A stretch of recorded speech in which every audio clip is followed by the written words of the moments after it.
Ang mga panaghoy ni Jeremias.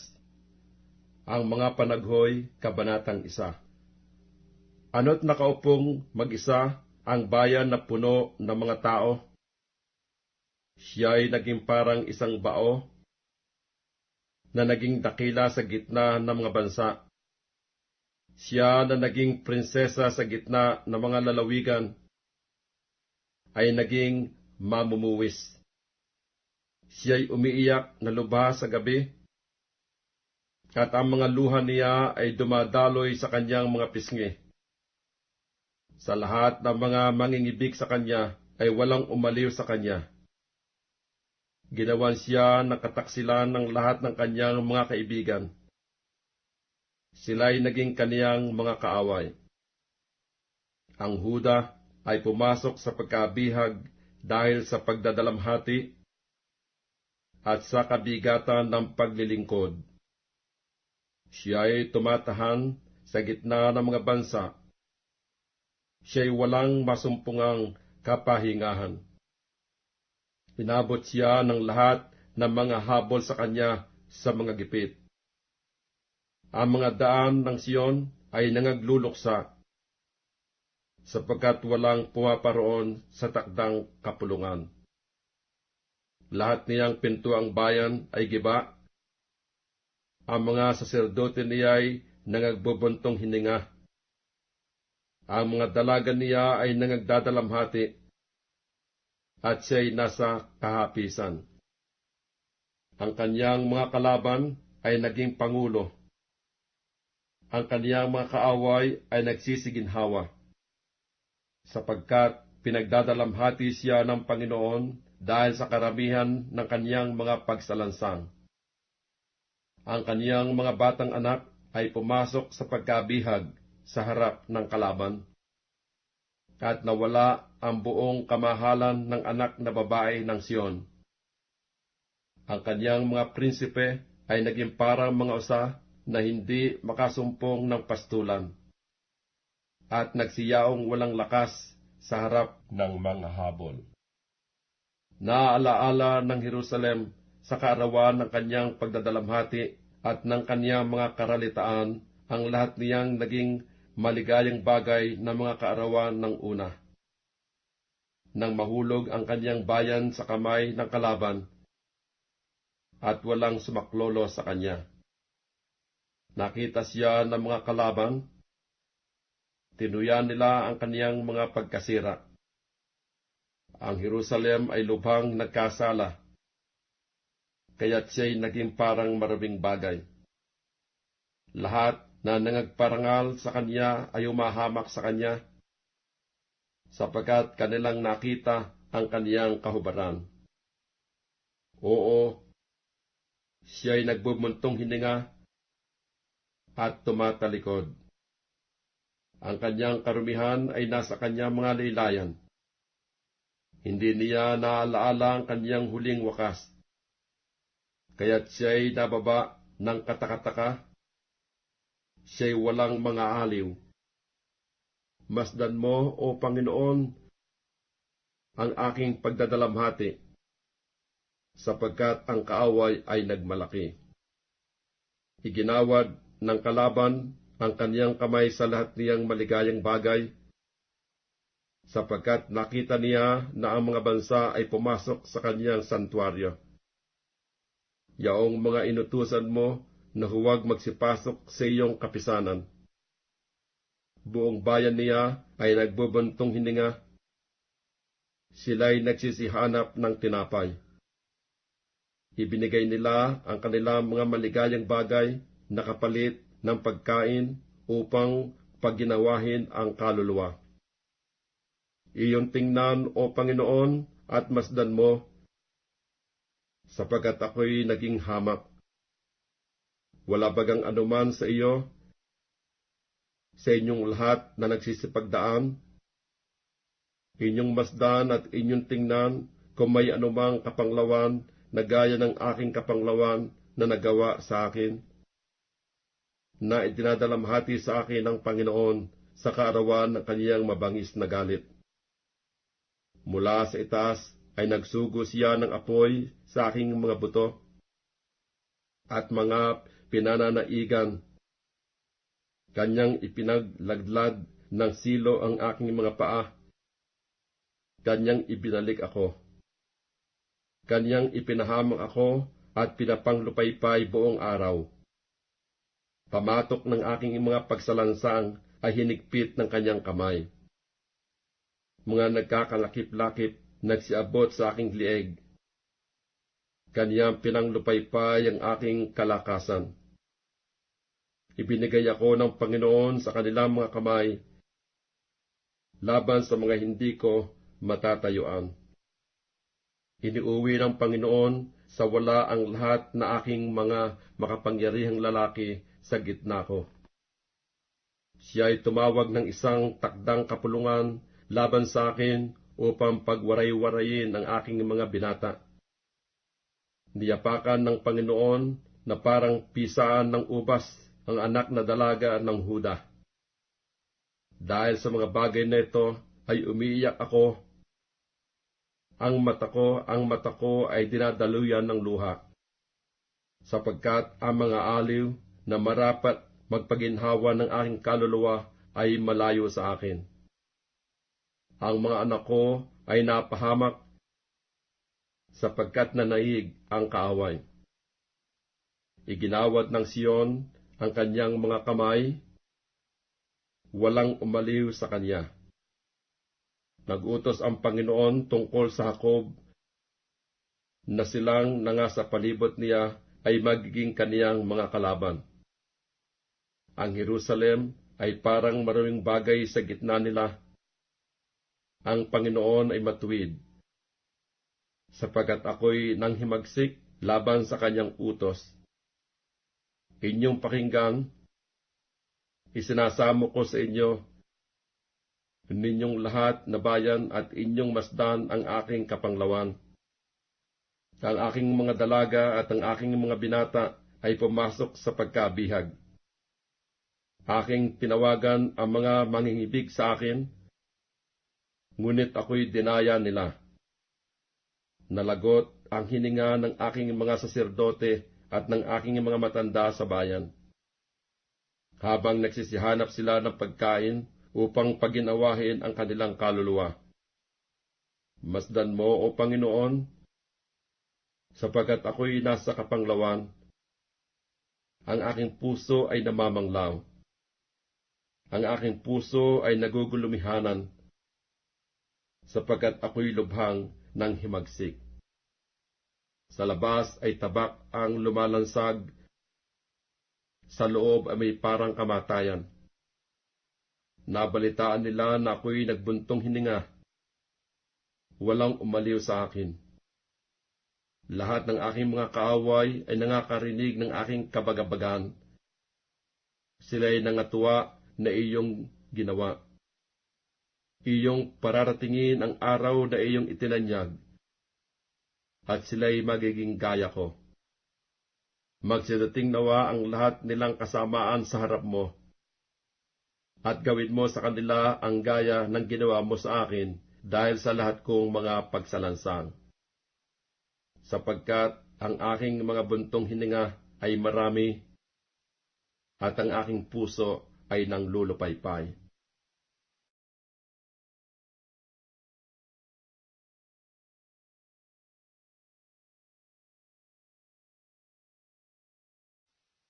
Mga Panaghoy, Kabanatang 2. Ano't tinakpan ng Panginoon ang anak na babae ng Siyon ng alapaap sa kanyang galit?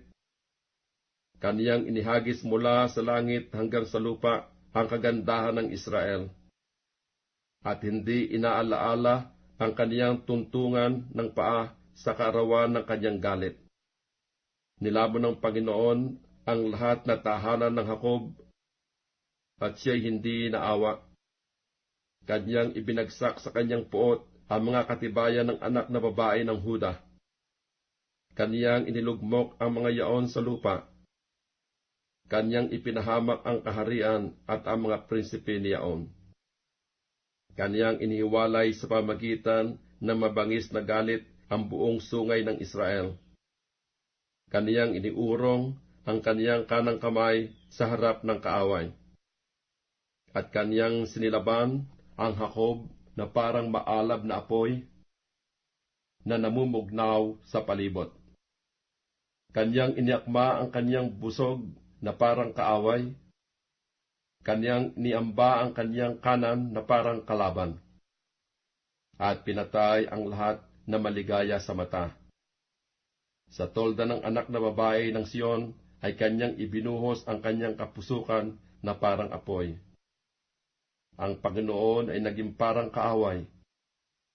Kanyang nilamon ang Israel. Kanyang nilamon ang lahat niyang palasyo.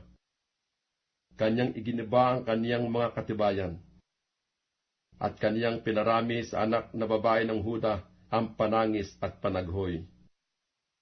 At kanyang inalis na may karahasan ang tabernakulo niya na gaya ng nasa halamanan. Kanyang sinira ang kanyang mga dako ng kapulungan.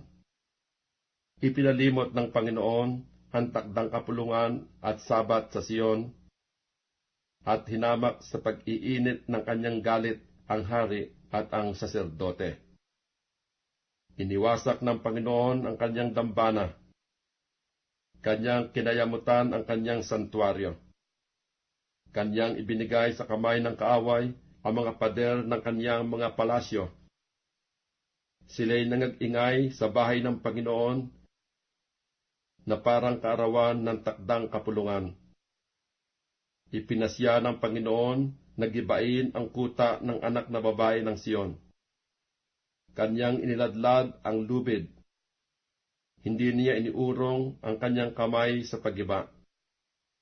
At kaniyang pinapanaghoy ang muog at ang kuta, nanganglulupaypay kapwa.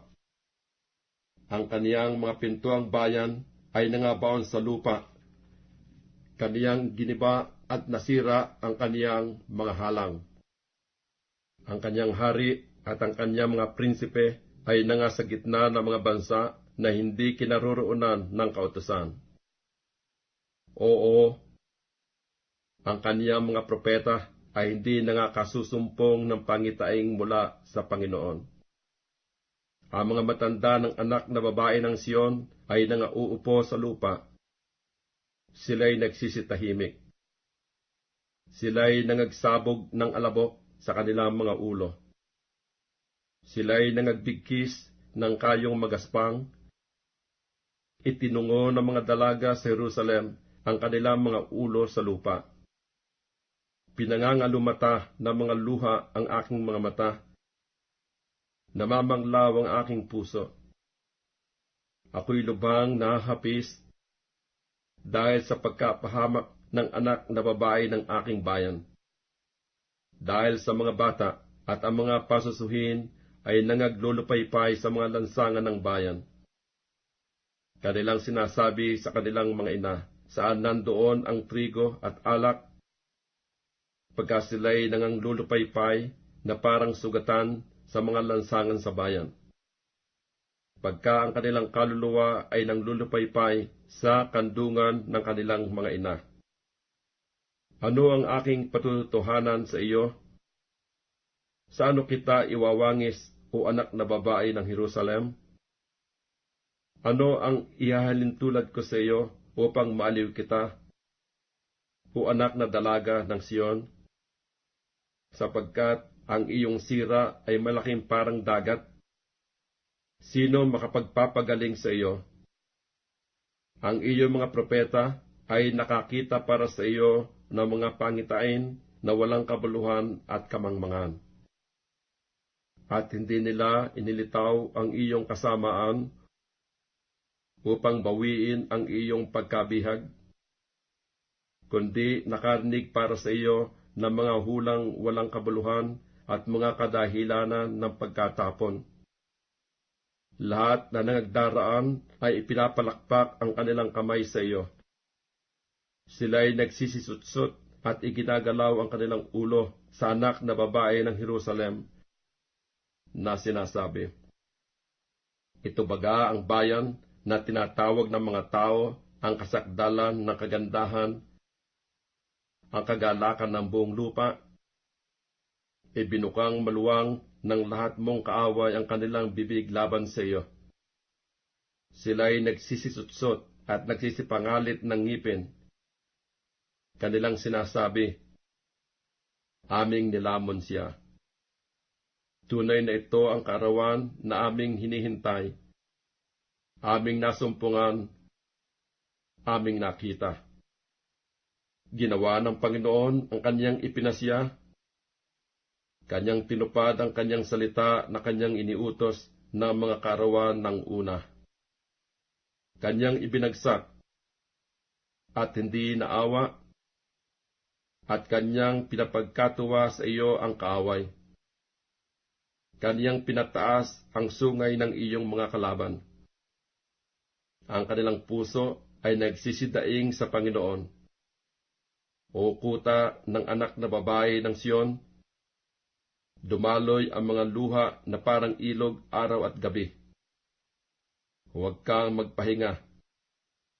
Huwag kang maglikat ang itim ng iyong mata. Bumangon ka, humiyaw ka sa gabi, sa pasimula ng mga pagpupuyat. Ibuhos mo ang iyong puso na parang tubig sa harap ng mukha ng Panginoon. Igawad mo ang iyong mga kamay sa Kanya dahil sa buhay ng iyong mga batang anak, na nanglulupaypay sa gutom sa dulo ng lahat na lansangan. Tingnan mo, O Panginoon, at masdan mo kung kanino mo ginawa ang ganito. Kakanin baga ng mga babae ang kanilang ipinanganak, ang mga anak na kinakalong sa mga kamay? Papatayin baga ang saserdote at ang propeta sa santuaryo ng Panginoon? Ang binata at ang matanda ay humihiga sa lupa sa mga lansangan. Ang aking mga dalaga at ang aking mga binata ay nangabuwal sa tabak. Iyong pinatay sila sa kaarawan ng iyong galit. Iyong pinatay at hindi ka naawa. Tinawag mo, gaya ng sa kaarawan ng takdang kapulungan, ang aking mga kakilabutan ay sa bawat dako. At walang nakatanan o nalabi sa kaarawan ng galit ng Panginoon. Yaong aking mga kinalong at pinalaki ay nilipol ng aking kaaway.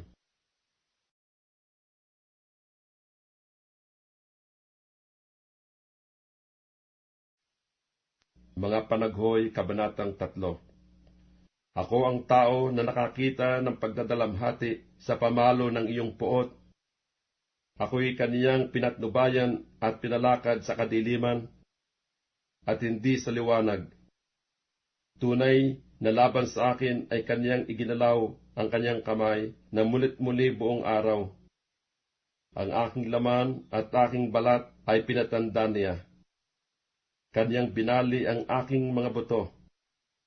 Ako'y kinalaban niya at kinulong ako ng hirap at pagdaramdam. Kaniyang pinatahan ako sa mga madilim na dako, gaya na nangamatay ng malaon.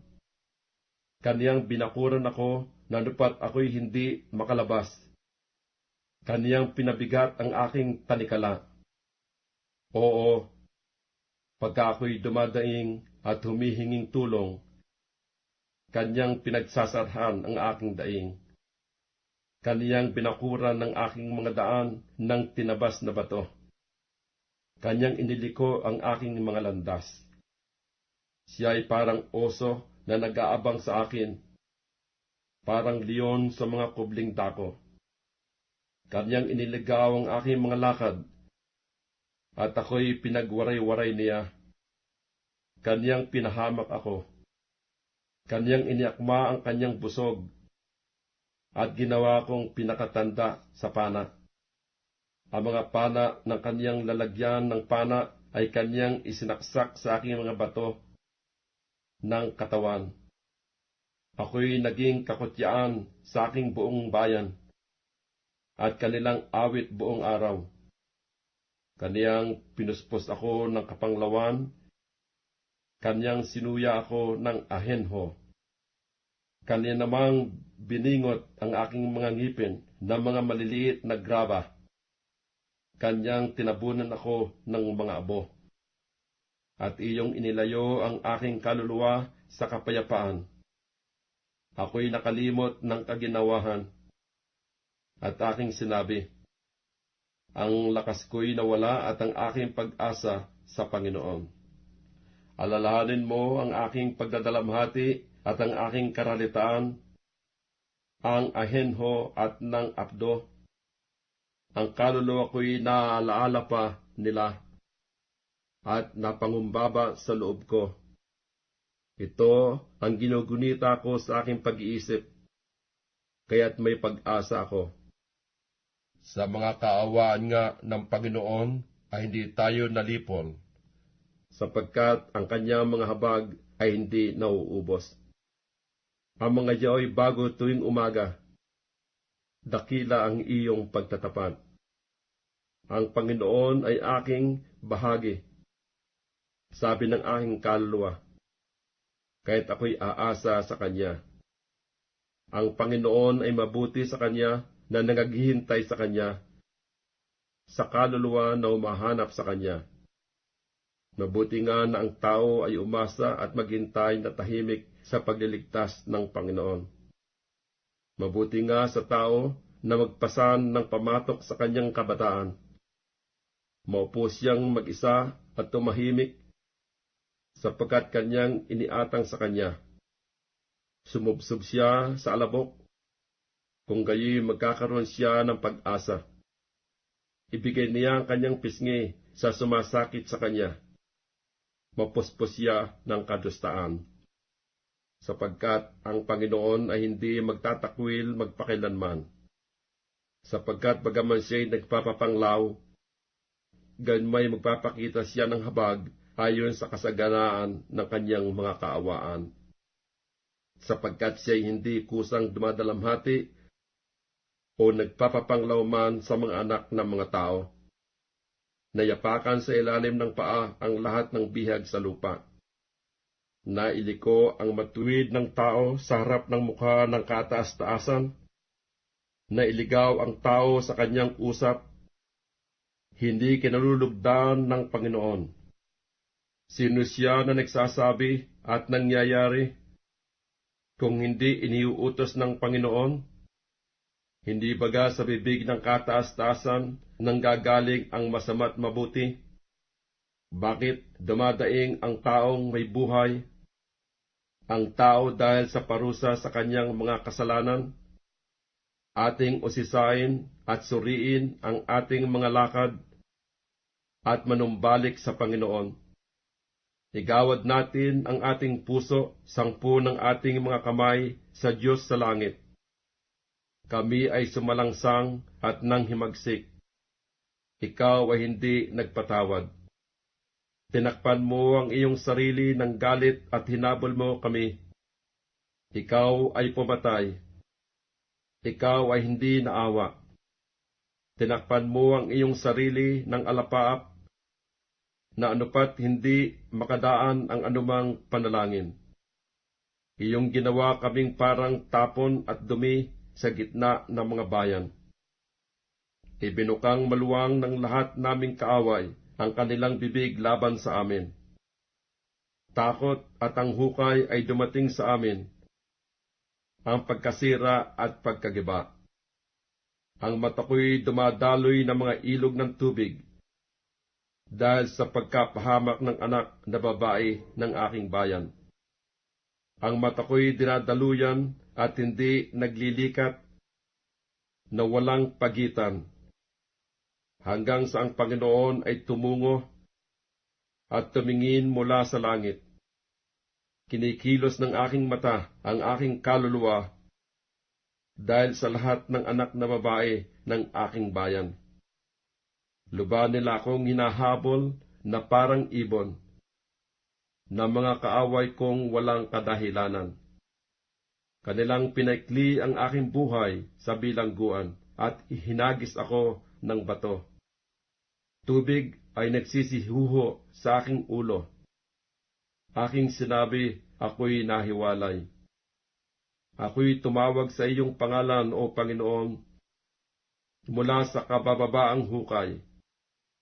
Iyong dininig ang aking tinig. Huwag mong ikubli ang iyong pakinig sa aking hingal, sa aking daing.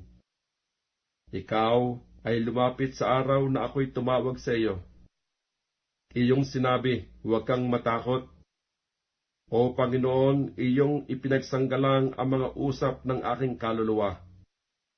Iyong tinubos ang aking buhay. O Panginoon, iyong nakita ang aking pagkakamali. Hatulan mo ang aking usap. Iyong nakita ang lahat nilang paghihiganti at ang lahat nilang pasya laban sa akin. Iyong narinig ang kanilang pagduwahagi, O Panginoon, at lahat nilang pasya laban sa akin. Ang mga labi na nagsisibangon laban sa akin, at ang kanilang pasya laban sa akin buong araw. Masdan mo ang kanilang pag-upo at ang kanilang pagtayo. Ako ang kanilang awit. Ikaw ay magbibigay sa kanila ng kagantihan, O Panginoon, ayon sa gawa ng kanilang mga kamay. Iyong papagmatigasin ang kanilang puso, ang iyong sumpa sa kanila. Iyong habulin sila sa galit, at iyong lilipunin sila mula sa silong ng langit ng Panginoon.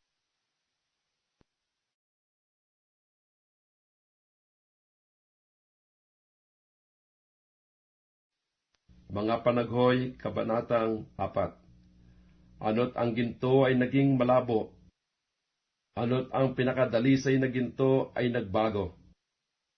Ang mga bato ng santuaryo ay natapon sa dulo ng lahat na lansangan. Ang mga mahalagang anak ng Siyon, na katulad ng dalisay na ginto, ano't pinahahalagahan na waring mga sisidlang lupa, na gawa ng mga kamay na magpapalyok. Maging ang mga tsakal ay naglalabas ng suso, na nagpapasuso sa kanilang mga anak. Ang anak na babae ng aking bayan ay naging mabagsik, parang mga abestros sa ilang. Ang dila ng sumususong bata ay nadidikit sa ngalangala ng kanyang bibig dahil sa uhaw. Ang mga munting bata ay nagsisihingi ng tinapay, at walang taong magpuputol nito sa kanila. Silang nagsisikaing mainam ay nangahandusay sa mga lansangan. Silang nagsilaki sa matingkad na pula ay nagsisihiga sa mga tapunan ng dumi. Sapagkat ang kasamaan ng anak na babae ng aking bayan ay lalong malaki kaysa kasalanan ng Sodoma, na nagiba sa isang sandali at walang mga kamay na humawak sa kanya. Ang kanyang mga mahal na tao ay lalong malinis kaysa niebe, mga lalong maputi kaysa gatas. Sila ay lalong mapula sa katawan kaysa mga ruby.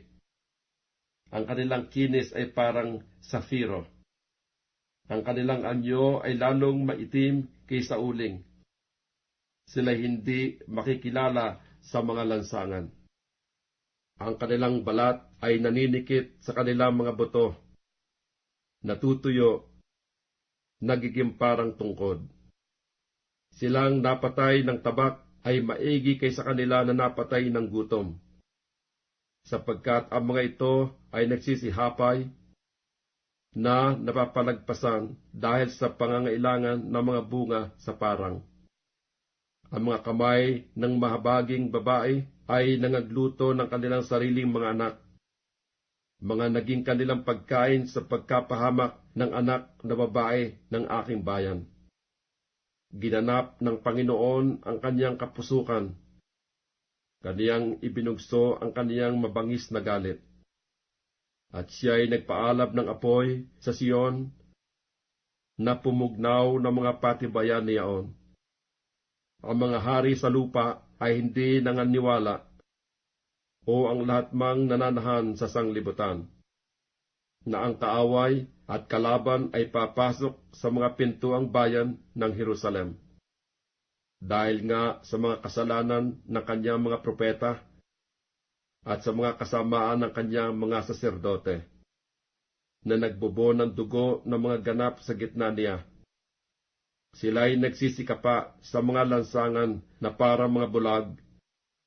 Sila'y nangagdudumihan ng dugo, na anupat hindi mahipo ng mga tao ang kanilang mga suot. Magsihiwalay kayo. Sila'y nagsisihiyaw sa kanila. Marurumi. Magsihiwalay kayo.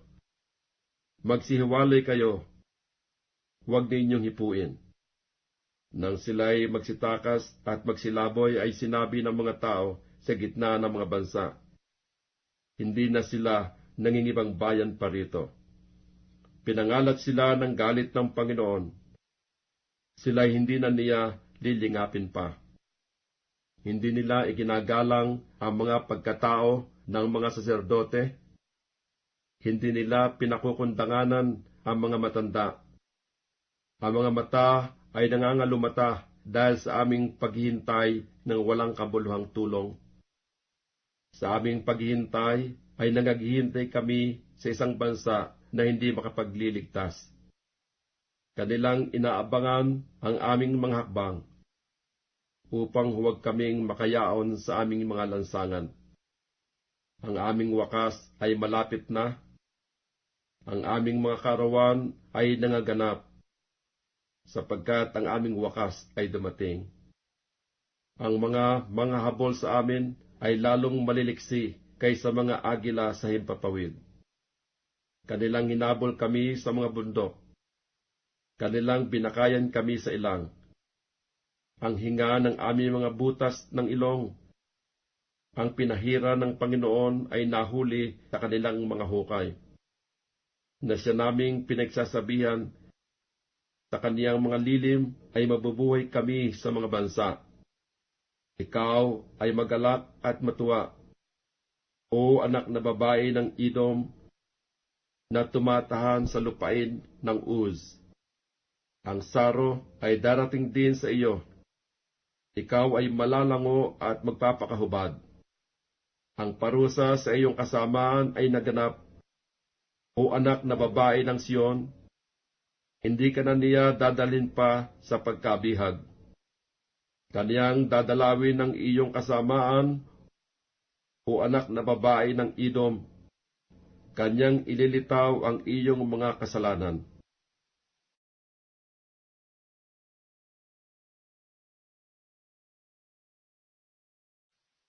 Mga Panaghoy, Kabanatang 5. Iyong alalahanin, O Panginoon, kung anong dumating sa amin.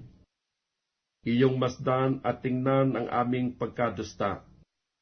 Ang aming mana ay napasa mga taga-ibang lupa. Ang aming mga bahay ay sa mga taga-ibang bayan. Kami ay mga ulila at walang ama. Ang aming mga ina ay para mga bao. Aming ininom ang aming tubig sa halaga ng salapi. Ang aming kahoy ay ipinagbili sa amin. Ang mga habol sa amin ay nanga sa aming mga leeg. Kami ay mga pagod at walang kapahingahan. Kami ay nakapagkamay sa mga taga-Ehipto at sa mga taga-Assyria upang mga busog ng tinapay. Ang aming mga magulang ay nagkasala at wala na. At aming pinasan ang kanilang mga kasamaan. Mga alipin ay nangagpupuno sa amin. Walang magligtas sa amin sa kanilang kamay. Aming tinatamo ang aming tinapay sa pamagitan ng kapahamakan ng aming buhay. Dahil sa tabak sa ilang, ang aming balat ay maitim na parang horno. Dahil sa maningas na init ng kagutom. Kanilang dinahas ang mga babae sa Sion, ang mga dalaga sa mga bayan ng Huda. Ang mga prinsipe ay nangabitin ng kanilang kamay. Ang mga mukha ng mga matanda ay hindi iginagalang. Ang mga binata ay nangagpasan ng gilingan, at ang mga bata ay nangadudulas sa lilim ng kahoy. Ang mga matanda ay wala na sa pintuang bayan. ang mga binatay wala na sa kanilang mga tugtugin. Ang kagalakan ng aming puso ay naglikat. Ang aming sayaw ay napalitan ng tangisan. Ang putong ay nahulog mula sa aming ulo. Sa aba namin, sapagkat kami ay nangagkasala. Dahil dito ang aming puso ay nanglulupaypay. Dahil sa mga bagay na ito ay nagdidilim ang aming mga mata. Dahil sa bundok ng Siyon na nasira, nilakaran ng mga sora. Ikaw, O Panginoon, na nananatili magpakilanman, ang iyong luklukan ay sa salit-saling lahi. Bakit mo kami nililimot magpakilanman at pinababayaan mo kaming totoong malaon? Manumbalik ka sa amin, O Panginoon, at kami ay manunumbalik. Baguhin mo ang aming mga araw na gaya ng una. Ngunit itinakwil mo kaming lubos. Ikaw ay totoong napuot sa amin.